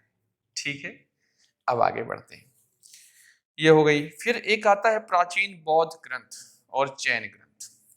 ये क्यों महत्वपूर्ण है हमारे लिए साहित्यिक सोर्स में। जैन ग्रंथ और बौद्ध ग्रंथों से क्या पता चलता है आपको, जैन ग्रंथ और बौद्ध ग्रंथ, इनसे क्या पता चलता है भाई, ये थोड़ा हमारे धार्मिक साहित्य की तुलना में, हिंदू साहित्य की तुलना में ऐतिहासिक घटनाएं, राजाओं की वंशावलियां ज्यादा स्पष्ट बताते हैं। ठीक है, कौन, जैन और बौद्ध साहित्य क्या बताते हैं, राजाओं की वंशावलियां और ऐतिहासिक घटनाओं को हिंदू साहित्य की तुलना में ज्यादा श्रेष्ठ तरीके से बताते हैं। अब जैसे इसमें जब आप देखेंगे तो जो प्राचीन बौद्ध ग्रंथ मिलेंगे आपको ना, वो संस्कृत में नहीं मिलेंगे, किस भाषा में, पाली भाषा। अब फिर एक टेंशन, ये पाली भाषा कौन है, तो पाली भाषा प्राकृत से ही निकली थी। ठीक है, पाली भाषा प्राकृति का ही एक रूप है, जैसे हिंदी और अवधी, तो अवधी कहीं हिंदी से अलग है, ये लोकल थी। जैसे जो तुलसीदास ने लिखा है, पुरते निकसी रघुवीर वधूधर धीर दिए मग में डगोधुई। अब हिंदी वाले समझ नहीं पाएंगे, कहा बोल दिया रे बाबा, वो भी हिंदी है लेकिन वो अवधी है, वो बोली है। ठीक है, भाषा नहीं है, क्या है, बोली है। तो यहाँ भी वही है, पाली क्षेत्रीय थी, प्राकृतिक विस्तृत थी। आगे बढ़ते हैं समझने, कई लोग इसी में कंफ्यूज हो जाते हैं कि पाली क्या है, प्राकृतिक क्या है, इसलिए मैंने स्पष्ट कर दिया है। अब इसमें जातक कथाएं एक आती हैं। अच्छा, ये जो पाली भाषा में ना बौद्ध ग्रंथों का संकलन भारत में नहीं हुआ है, श्रीलंका में हुआ है। कहाँ हुआ है? श्रीलंका में। यहाँ श्रीलंका वाले बौद्धिस्ट है ना, बहुत ज्यादा बौद्धिस्ट है श्रीलंका में, तो उनका संकलन श्रीलंका में हुआ बौद्ध ग्रंथों का भाई साहब। अब देखेंगे लगभग आप इसके लिए टाइम जो निर्धारित कर सकते हैं वो क्या, संकलन 1 बीसी सदी के आसपास होगा, 1 बीसी, ठीक है ये, हाँ 1 बीसी सदी, यानी ईसा पूर्व जो शताब्दी थी, जो 100 वर्ष खत्म हो रहा था, उस समय ये हुआ था। खैर ये टाइमिंग नहीं याद होगा तो कोई दिक्कत की बात नहीं है, चीजों को समझने चलता है। और क्या मिलता है इसमें? जातक कथाएं क्या मिलती हैं, ये पढ़ना जरूरी है। जब हम पढ़ाएंगे बौद्ध धर्म तो इसको पढ़ेंगे। इसमें बौद्ध के पूर्व जन्मों की कहानियां हैं, 550 अवतार बताए गए हैं। इसमें बताया गया कि बुद्ध जानवर भी थे, मैं नहीं कह रहा हूँ कि बुद्ध जानवर थे, इसमें ऐसा बताया गया है कि बुद्ध ने कई बार जानवर का जन्म भी लिया है, ऐसा माना जाता है। जातक कथाएं लोक कथाएं क्या है? अब लोक कथा क्या है? रामायण महाभारत में तो राजा के बारे में बताया है, आम लोगों के बारे में तो पता ही नहीं है। हाँ, प्रजा क्या सोचती थी ये भी इतिहास में इंपॉर्टेंट होता है। एक गंध तिंदु नाम की एक जातक कथा एनसीईआरटी में है, उसमें एक राजा जाता है पता करने कि मेरी मतलब प्रजा कैसे मानती है, तो फेस वोस बदल के गया, गांव में पहुंचा, पूछा कि हाँ तो बताइए राजा आपके कैसे हैं। अब जनता को क्या पता कि यही राजा है, कहा महाचोटा राजा है हमारा। क्या बात कर रहे हो? अरे एकदम चोर है, दिन में उसके अधिकारी लूटते हैं हमको आके, रात में चोर आके लूटते हैं, कुछ भी व्यवस्था नहीं करता है। अरे हमारे तो कुत्ते जानवर भी उसको गाली देते हैं, पशु भी गाली देते हैं। राजा ने सोचा ओ माय गॉड, इतनी बेइज्जती। कहा क्या हम लोग जंगल में भाग जाएंगे, यहाँ कर रहने लायक जगह है, राजा है वो। तो वो जातक कथाओं में क्या पता चलता है, आम लोगों की सोच कैसी थी, इसीलिए इसको कहते हैं लोक कथाएं। नहीं तो रामायण महाभारत या जो अर्थशास्त्र है उसमें तो राजा के बारे में दिया है। अब राजा खुद की तो बुराई करेगा नहीं, जैसे अशोक के शिलालेख हैं तो क्या अशोक खुद की बुराई लिखेगा कि मैं अशोक फलाने को निपटा दिया था? नहीं लिखेगा, वो तो आम जनता ही जानेगी कि भाई क्या अच्छाई थी और क्या बुराई थी। तो हाँ, तो ये चीजें यहाँ पे हमको समझनी है कि इतिहास में जातक कथाओं का रोल महत्वपूर्ण हो सकता है। इसके अलावा धर्म सूत्र स्मृतियां, वो भी मैंने बता दिया, वो सारे के सारे आ जाएंगे। कुछ गैर धार्मिक हैं वो भी बता दिया। अर्थशास्त्र किसका है? कौटिल्य का, अष्टाध्यायी है, पाणिनि का व्याकरण है। कुछ और लोग हुए जिन्होंने इतिहास को नाटक वगैरह के रूप में प्रस्तुत कर दिया, ठीक है, इंटरेस्टिंग बना दिया। जैसे अभी अभी आपको पढ़ा रहे हैं हम तो आपको थोड़ा बोरिंग भी लग रहा होगा कि ये क्या है लिखना फिखना, लेकिन अभी यहाँ पे कोई कहानी चलती राजा रानी की, रोमांस वोमांस होता उसमें, तो एकदम मूड बनाता, अच्छा सही है, मजा आ रहा है। तो ऐसा काम किसने किया? कालिदास ने। उन्होंने लिखा अभिज्ञान शाकुंतलम, ठीक है। ऐसे ऐसे बहुत कहानियां उन्होंने लिखी हैं, बहुत सारे नाटक लिखे हैं। मेघदूतम वो भी उनका है, ठीक है। बाद में जब आप आओगे तो पद्मावत इन्होंने, मलिक मोहम्मद जैसे मिडिल मिडिल हिस्ट्री में आपको मिलेगा, सल्तनत काल में। तो प्राचीन काल में ये काम कालिदास कर रहे थे। बहुत सारे राजा राजाओं की कहानियों को उन्होंने नाटक के रूप में दे दिया है, तो कहीं ना कहीं उससे भी हमें इतिहास बोध होता है। तो ये क्लियर हो गया पूरा। एक लास्ट में बता देते हैं साहित्य में कहां से इतिहास पता चलेगा। संगम साहित्य कहां से पता चलेगा? इस सारा का सारा ज्यादा जानकारी, ये अधिकतर जानकारी उत्तर भारत की देते हैं। किसकी? 7 वाहन वाले थोड़ा सा दक्कन और पश्चिम का दे देते हैं, लेकिन दक्षिण भारत की जानकारी मिसिंग थी। अब दक्षिण भारत वाले नाराज नहीं होंगे कि मतलब कि तुम लोग गरीबों खाली अपना हवाबाजी कर रहे हो। अभी देखना RRR एक मूवी आ रही है, उन्होंने अल्लूरी सीताराम राजू और भीम की कहानी को पर्दे पर उतार दिया बड़े ही बृहद तरीके से। अब हाँ देखना, हम लोग नहीं जानते कौन है अल्लूरी सीताराम राजू, ठीक है। ये मॉडर्न इंडिया जब हम पढ़ेंगे तो उसमें आपको बताएंगे कि अंग्रेजों से लड़ने के लिए जो जनजातियां थी, गोंड जनजाति, इन लोगों ने क्या रोल अदा किया है। वो लोग छोटी छोटी चीजों को भी बहुत बड़ी, मतलब ये नहीं कि छोटी चीज थी, ठीक है, उन्होंने पर्दे पे उतारा। मरक्कर एक मूवी अभी आई है, वो भी साउथ के इतिहास को दर्शा रही है। और हम लोग क्या बनाते हैं, हाफ गर्लफ्रेंड, समझ रहे हो, कुछ और। अब जाके बॉलीवुड ने उसको बनाना शुरू, इतिहास को प्रस्तुत करना चाहिए, सामने आना जरूरी। अब देखिए, मैंने एक फिल्म देखी थी अशोका, शाहरुख खान साहब की, उसमें अशोका कम, रोमांस ज्यादा। वो सम्राट अशोक एकदम पूरा हवाबाज स्टाइल में दिखाया गया है। तो ये सारी चीजों को प्रस्तुत करने का जो ढंग होना चाहिए वो ये हो कि आम जनता उससे कुछ सीखे, ये जरूरी होता है। अब हम जो पढ़ रहे थे कि संगम साहित्य, ये कहाँ का है, दक्षिण भारत की इतिहास की जानकारी हमें इससे मिलती है।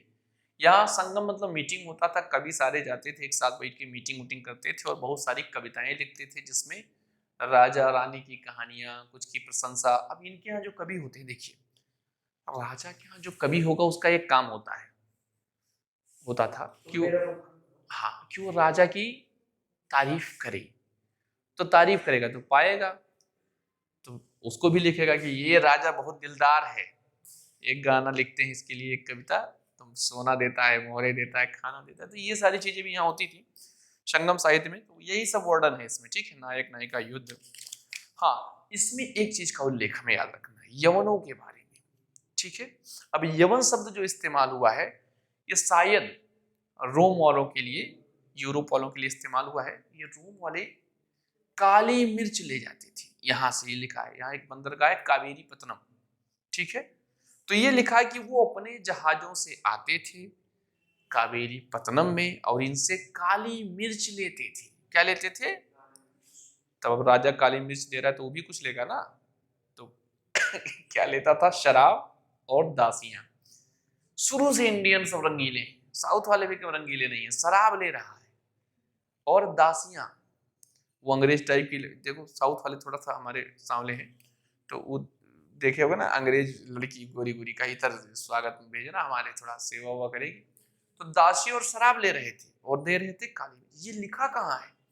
ये सिर्फ न केवल संगम साहित्य में है, बल्कि उनके किताबों में भी, यूनानी किताबों में भी आपको ये मिल जाएगा।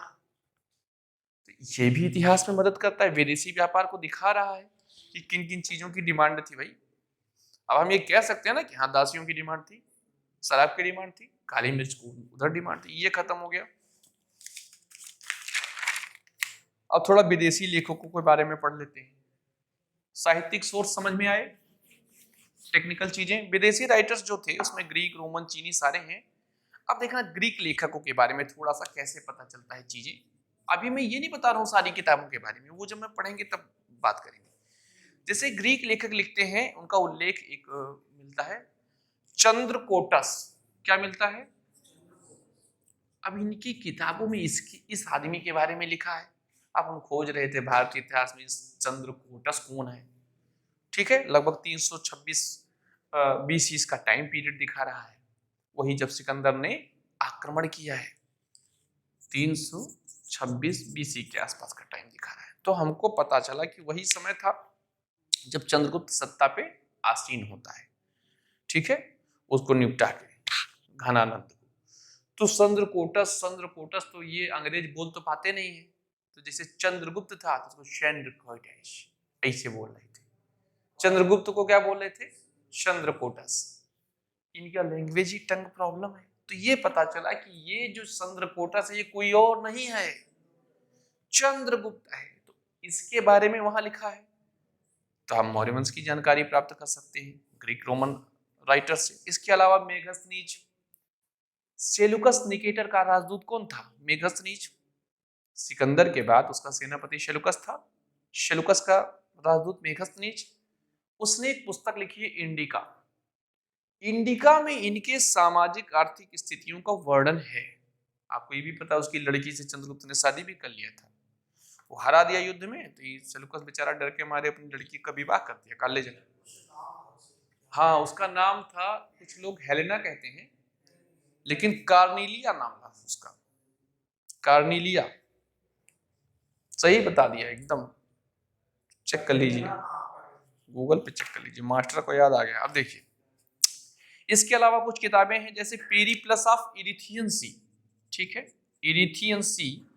ये जो इरिथियन सी है, पेरिप्लस ऑफ इरिथियन सी, इसके राइटर का नाम नहीं पता है, लेकिन इससे उस समय के भूगोल की जानकारी मिलती है। तो इतिहास समझने के लिए भूगोल भी जानना चाहिए। इसके अलावा एक और बुक है जिसको हम कहते हैं नेचुरल हिस्टोरिका, पिल्ली की, ठीक है, नेचुरल हिस्टोरिका। तो इससे भी भारत के व्यापार की जानकारी मिलती है। तो ये सारे लोग हैं जिनसे हमको विदेशी राइटर्स हैं। 9 नहीं बजा ना अभी? अच्छा, मुझे लगा कि लेट हो गया, मुझे भी गर्मी लगी। तो ये बुक्स हैं जिससे हमको भारत के इतिहास भूगोल की जानकारी मिलती है। अब हम देखते हैं कुछ और चीजें। ग्राम चित्र क्या देखेंगे? ग्राम चित्र। आप कहोगे ग्राम चित्र क्या होता है? भारतीय गांव में जाइए, घूमिए, तो आपको बहुत सारे रीति रिवाज, कई प्रकार के मेले, कई प्रकार की प्रथाएं मिलेंगी। उससे ये पता चलता है कि कोई आज थोड़ी बनाई जाती है प्रथाएं। प्रथाएं प्राचीन समय से भी चलती हैं, कुछ नई होती हैं, कुछ और पुरानी होती हैं। तो उससे हमें ये पता चलता है कि कुछ चीजें प्राचीन समय में कैसी थी। जैसे प्राचीन लोग कैसे हमारे गांव में है, कोई निचली जाति का व्यक्ति है, ठीक है, वो भी आया है तो उसको चाय दूसरे कप में और अपने दूसरे कप में। इससे ये पता चलता है कि जाति प्रथा में भेद था। अभी भी उच्च जातियां गांव में, उनसे कहा गया अरे वो सफाई कर्मी वाला फॉर्म निकला है, तो अब सफाई कर्मी बनेंगे हम, ऐसा मुंह बनाया। तो इसका मतलब कि भाई वो काम करने वाले लोग कोई और हैं। तो इन सारी चीजों से हमें प्रथाएं, स्थितियां, परिस्थितियां, सामाजिक स्थिति का भी बोध हो सकता है। हाँ, बिल्कुल उसी से पता चलता है। जो आज महिलाएं सिंदूर लगाती हैं वो हड़प्पा सभ्यता से चला आ रहा है, और उससे पहले भी था, हड़प्पा से भी पहले। जब आपको अभी मैं पूरा पाषाण काल पढ़ाऊंगा तो अलग अलग जो निर्जातीय तत्व हैं, प्रोटोस्टलाइड हैं, निग्रिटो हैं, ठीक है, मंगोलाइड हैं, तो कई चीजें हमने वहां से ली हैं।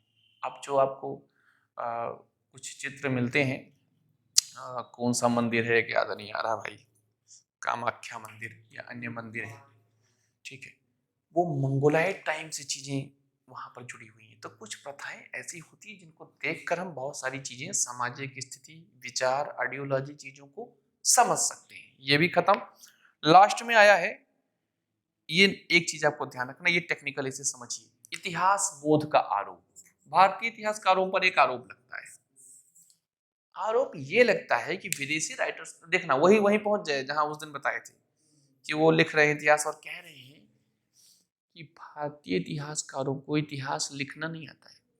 इनको तमीज ही नहीं, तमीज मतलब उन्हें पता ही नहीं है कि इतिहास लिखना कैसे। उन्होंने डेट सही से नहीं लिखा, क्रमांक सही से नहीं लिखा है, आम लोगों के बारे में कोई जानकारी नहीं दी, केवल धर्म और राजा, धर्म और राजा, ऐसे आरोप लगते हैं। अब हम देखेंगे कि क्या ये आरोप सही है या गलत है। अब देखते हैं, बहुत सारी घटनाएं हुई हैं भारतीय इतिहास में, कई सारे युग हैं। जो धार्मिक युग हैं वो तो आपको पता है, सतयुग, त्रेता, द्वापर और कलयुग। और ये बताया गया है इसमें कि जितने ये युग हैं, ये 4 चरण के, इसमें हर युग में धर्म का उन्मूलन होगा, नैतिक मान्यताओं का पतन होगा, और सबसे बुरी स्थिति किसमें आएगी? कलयुग में। मतलब ये दिखाएगा कि समय के साथ साथ प्रत्येक युग में पतन होना निश्चित होगा, फिर सबका पतन हो जाएगा और फिर सतयुग आ जाएगा। ये तो धार्मिक चीजें हैं, लेकिन कुछ और देखते हैं। जैसे विक्रम संवत कब से शुरू हुआ है, ये देखना, ये नया डेट था हमारा जो विक्रमादित्य ने बनाया था, लगभग 57 BC के आसपास विक्रम संवत शुरू हुआ। इसमें इसके द्वारा भी हमें डेट, टाइम, अन्य चीजों का पता चलता है। ऐसा तो है नहीं कि इससे कुछ नहीं पता चलता है। इन्होंने अपना एक डेट बना लिया ना, अब इस डेट से जो चीजें घट रही हैं हमको पता नहीं चल सकता है, चल सकता है। इसके अलावा शक संवत है, शक संवत है, ये 78 ईस्वी के आसपास से शुरू हुआ है, ठीक। इससे भी जो घटनाएं इसके बाद हुई हैं हम इससे जोड़ सकते हैं, पता लगा सकते हैं, हमारे इतिहासकारों ने लिखा है। इसके अलावा देखिए यहाँ पे लिखा है गुप्त काल 319 से शुरू है, और इनकी बहुत सारी घटनाएं क्रमवार दर्ज है। हमको कैसे पता 319 से शुरू है? लिखा है ना, तभी तो पता चला। और आप कह रहे हैं कि हमने कोई चीज बिल्कुल की ही नहीं है। फिर देखिए अशोक के शिलालेख 8 से 27 वर्ष शासन की घटनाएं हैं। तो क्या ये पता नहीं रहा है टाइमिंग? और आप कह रहे हो टाइमिंग नहीं, मतलब टाइमिंग है तुम्हें एकदम एक एक चीज एक एक दिन बताए कि मंगलवार को फलाना हुआ, बुधवार को ढिमाका हुआ, एक डेट लिख दिया। फिर देखिए कलिंग नरेश खारवेल, 1 सदी बीसी, लगभग 100 बीसी के आसपास की बात है, 1 सदी बीसी। खारवेल साहब हैं, उड़ीसा के राजा थे। उड़ीसा कहाँ है? उड़ीसा में है। कलिंग जो है उड़ीसा में था, तब उड़ीसा को कलिंग कहा जा रहा था, है ना। तो ये खारवेल साहब वहां के राजा थे और इन्होंने एक अभिलेख लिखवाया है, हाथी गुम्फा अभिलेख। वहां भी चीजें स्पष्ट रूप से टाइमिंग के साथ लिखी हुई हमें मिल जाती हैं। 7वीं सदी में जो बाण भट्ट थे, इनको देख लीजिए। 7वीं सदी कौन थे? बाण भट्ट साहब। इन्होंने लिखा है हर्ष चरित्र। क्या लिखा है? ये इंपॉर्टेंट चीजें हैं जो हमें टाइमिंग बताती हैं। हर्ष चरित्र, ये तत्कालीन शासक, उत्तर भारत के शासक थे हर्षवर्धन साहब। इनके बारे में डेट वाइज, क्रम वाइज चीजें लिखी हुई हैं। और अगर हम बात करते हैं दक्षिण में, एक राइटर हैं अतुल साहब, उन्होंने लिखा है मुसिका वंश। क्या लिखा है? मुसिका वंश।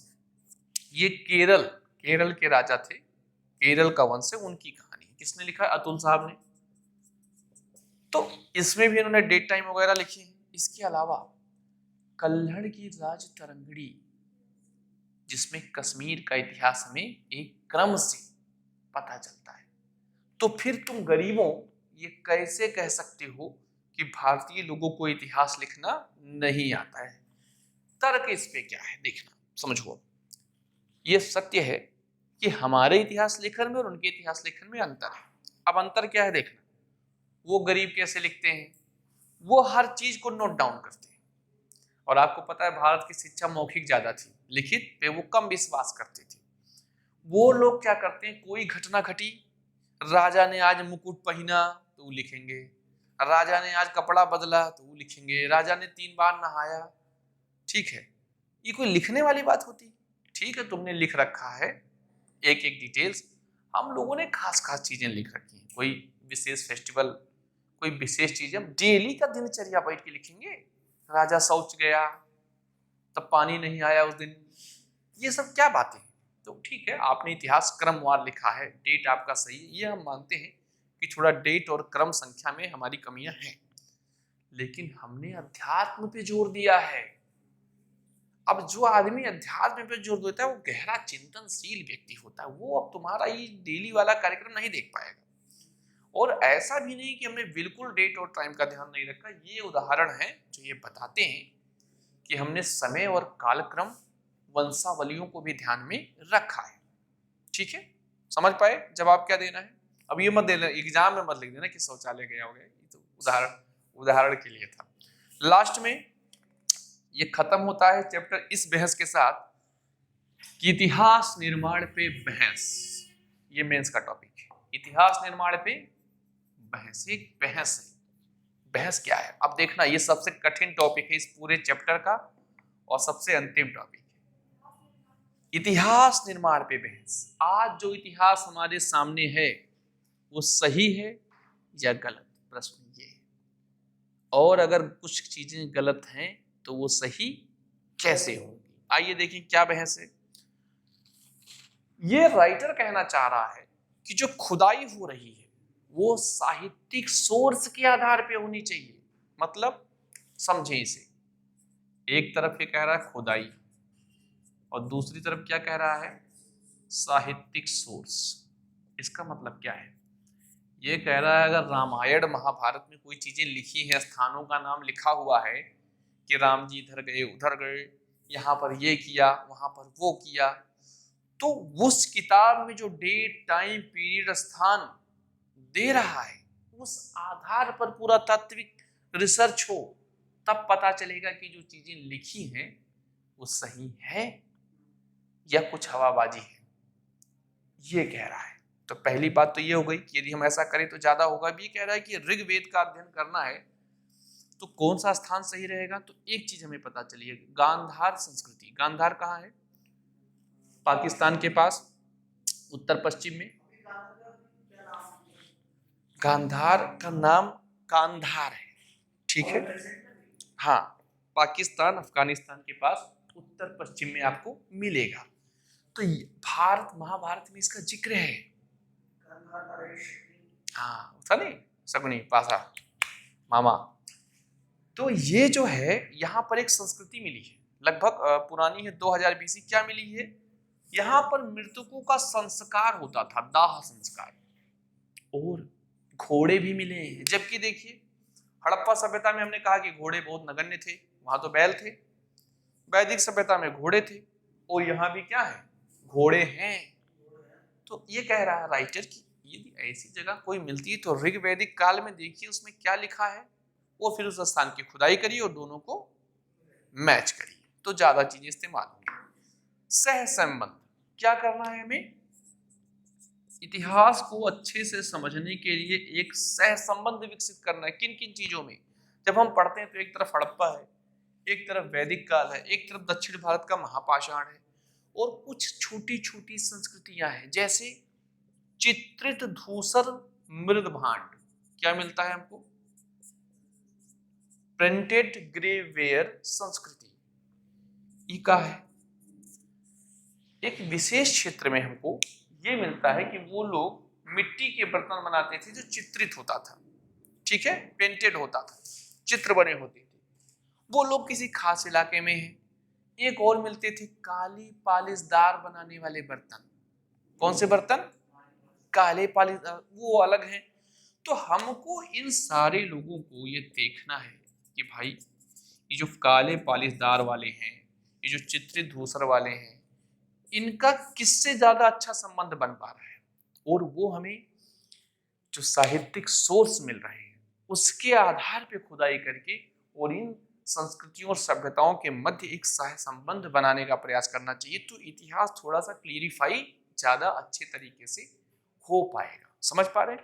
नहीं तो सब अलग अलग लगता ही नहीं। कोई कहता है हड़प्पा की थी, तो कोई कह रहा है वो फलाने की थी, दक्षिण की थी, कोई कह रहा है विदेशी थी, ठीक है, कोई कह रहा है आर्य विदेशी थी। तो ये सह संबंध हमको साहित्यिक सोर्सों के आधार पर स्थापित करने का प्रयास करना चाहिए। किसके द्वारा?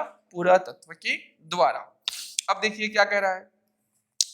कह रहा है जो पुराण है वो राम को बताते हैं कि लगभग 2000 बीसी के आसपास थे, लेकिन जब खुदाई होती है तो उसमें जो लिखा है हमारे धार्मिक किताब में, उस हिसाब से अयोध्या में चीजें नहीं मिल पाई हैं।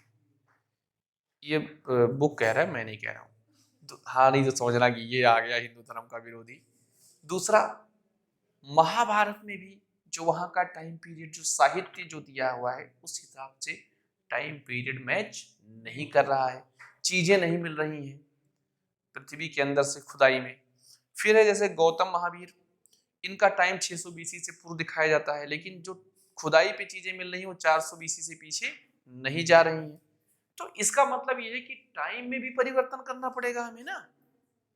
अगर टाइम बहुत ज्यादा आगे पीछे हो रहा है तो हमको इतिहास बदलने की आवश्यकता है, नहीं तो गलत चीजें क्यों पढ़े भाई। तो उन तिथियों को, उन कालक्रमों को जो स्पष्ट है उसे सही करना आवश्यक है, और एक से संबंध विकसित करने की आवश्यकता है इतिहास को भली भांति समझने के लिए। अब ये कह रहे हैं इसमें सबसे ज्यादा इंपॉर्टेंट क्या होता है। तो इतिहासकार मानते हैं कि किताबों की तुलना में शिलालेख, अभिलेख, खुदाई ये ज्यादा इंपॉर्टेंट है। क्यों? क्योंकि ये जो चीजें मिलती हैं ये हमको सामने से मिल जाती है, और जो किताब है वो पता नहीं लिखा भी है किसी ने या किसी और ने लिख दिया, ये भी तो नहीं पता है कि सच्चाई क्या है। तो ये मानते हैं खुदाई ज्यादा, पुरातत्व जो है वो ज्यादा प्रमाणिक है, ऐसा इतिहासकार मानते हैं। अब ये नहीं कह रहे हैं कि नहीं साहित्यिक सोर्स बिल्कुल प्रमाणिक नहीं, ऐसा नहीं कह रहे, वो भी है, लेकिन ज्यादा कौन है? पुरातत्व, खुदाई, शिलालेख, इससे जुड़ी चीजें। अब ये आप बताएं कि क्या शिलालेखों में अतिशयोक्ति नहीं हो सकती है? हो सकती है, अभी मैंने बताया था, उसमें भी जगह जगह पे अतिशयोक्ति की जा सकती है। लेकिन जब हम साहित्यिक सोर्स और पुरातत्व पे विश्वास करना होता है तो हम दोनों को सहसंबंध स्थापित करके करेंगे तो रिजल्ट ज्यादा अच्छा आएगा। कैसे? अयोध्या को देखिए।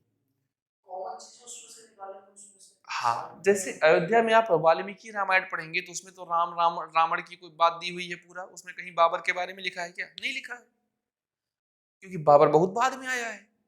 फिर तुलसीदास वाले में भी नहीं उतना डिटेल से लिखा है, लेकिन बाबर कि खुद बाबरनामा में ऐसी चीजें हैं। कुछ और लोग ये जानते थे कि मीर बाकी ने उसे तोड़ा, और जब हमने उस साहित्य से पुरातत्व को मैच किया तो परिणाम हमारे सामने आ गया। समझ गए? यही करना है।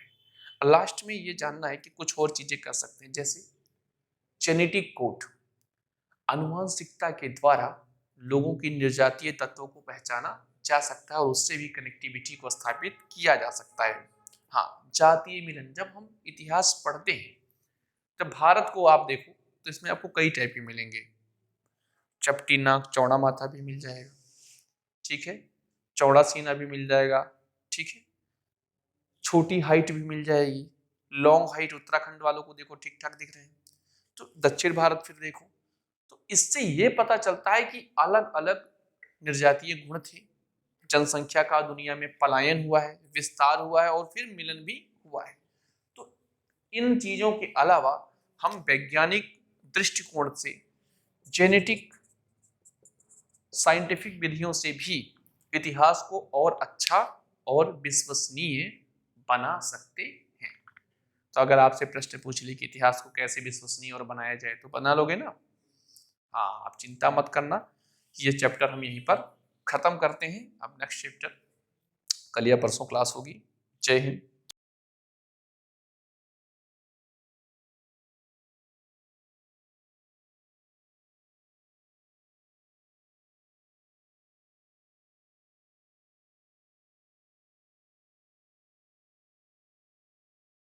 जय भारत।